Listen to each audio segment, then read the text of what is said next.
Hôm nay nhân ngày 20 tháng 11, bọn em có xin gửi lời chúc đến tất cả các thầy cô giáo. Ờ, chúc thầy cô luôn mạnh khỏe, hạnh phúc và thành công trong công việc.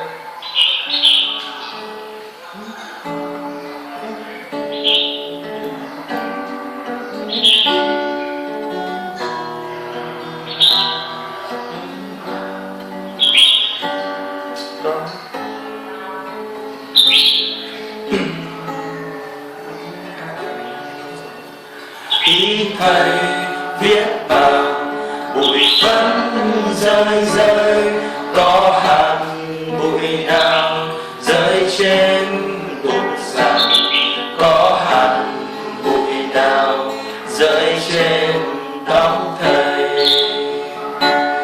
Em yêu phút giây này, thầy em tóc như bạc thêm vì bụi phấn cho em bài học hay. Mai sau đã lên người, làm sao có thể nào quên ngày xưa thầy dạy dỗ khi em tuổi còn thơ.